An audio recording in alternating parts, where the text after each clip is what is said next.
Welcome to Channel. Trump's tariff war with Canada is spiraling out of control, and Mark Carney just demonstrated exactly how to stand up to an economic bully.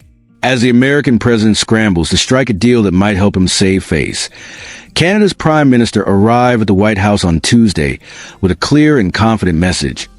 We're not backing down, and we're definitely not becoming your 51st state. This wasn't just another routine diplomatic photo op between Trump and Carney. It was a defining moment, a show of resolve that made it clear Canada won't be strong-armed into submission. It was a high-stakes showdown, a clash between a president determined to weaponize trade for leverage and a nation that's finally said enough. Inside the Oval Office, with cameras flashing and reporters on edge, two completely different visions for North American trade collided. Trump, doubling down on his combative rhetoric, claimed Canadian companies were fleeing south to the United States. Carney, on the other hand, focused on cooperation, highlighting how the two economies thrive when they work together. Right now, Canada stands as the only G7 nation still locked in a trade dispute with Trump.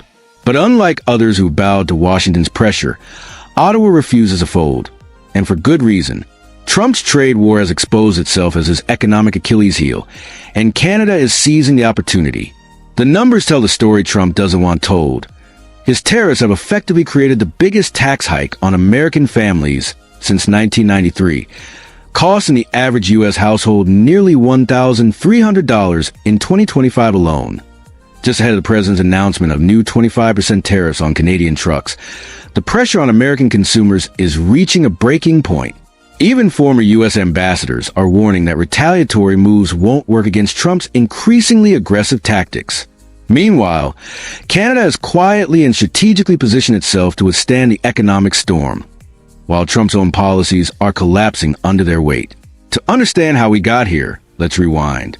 When Trump returned to the White House, he immediately reignited what he proudly called a tariff assault on America's trading partners.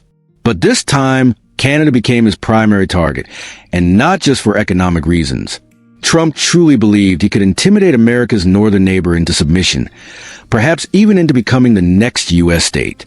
He slapped 25% tariffs on steel and aluminum, 35% on general goods under so-called national security justification, and 10% on lumber, with threats of even harsher penalties on the horizon.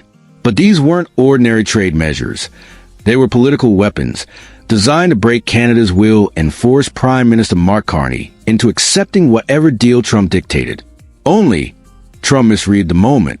Instead of fracturing Canada's resolve, his strong-arm tactics ignited something he never anticipated, a wave of unity and defiance. Carney, who won his election earlier this year on a promise to stand up to Trump's bullying, has become the face of that resistance. His campaign slogan, "Elbows up," a hockey term symbolizing a defensive, ready-for-impact stance, captured exactly what Canadians were looking for. They didn't want a leader who would appease Trump. They wanted one who would fight back. That fighting spirit has spread across Canada. Ontario Premier Doug Ford summed it up perfectly when he urged Carney to hold the line, declaring, "We will not waver." He didn't mince words with the Prime Minister either. "You better fight like hell. Don't roll over." And there's good reason for that defiance. The economic reality of Trump's tariff war shows exactly why his strategy is collapsing. While Trump insists his tariffs will bring jobs back to America and force fairer deals, the opposite is unfolding. Canada provides roughly 50% of America's aluminum and 20% of its steel imports. So when Trump imposed a 25% tariff on those materials, he didn't just hit Canada.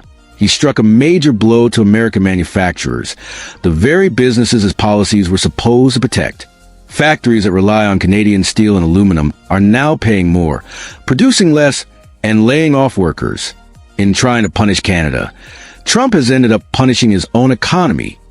Former Ambassador Frank McKenna underscored just how self-destructive Trump's tariffs have become, noting that 75% of the aluminum used in the United States comes from Canada. That dependency has created enormous pressure on Washington as costs surge across key U.S. industries. The construction sector has been among the hardest hit. Home builders now estimate that Trump's tariffs have added an average of $9,200 to the cost of building a new house.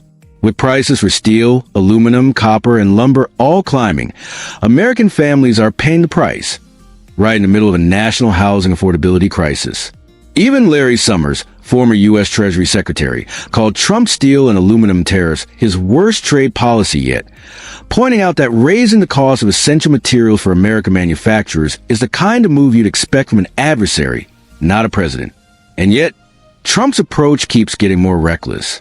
He's repeatedly floated the idea of turning Canada into the 51st state, believing that threat would pressure Canadian leaders into surrendering. But once again, it's had the exact opposite effect. Fueling Canadian unity, pride, and defiance in the face of his economic bullying. Doug Ford didn't hold back when addressing Trump's behavior, comparing it to a schoolyard bully. "You don't just sit there and get beat up every day," he said. "It's like a kid going to school and getting punched in the face over and over. At some point, you've got to hit back." And that's exactly what Canada is doing. Every time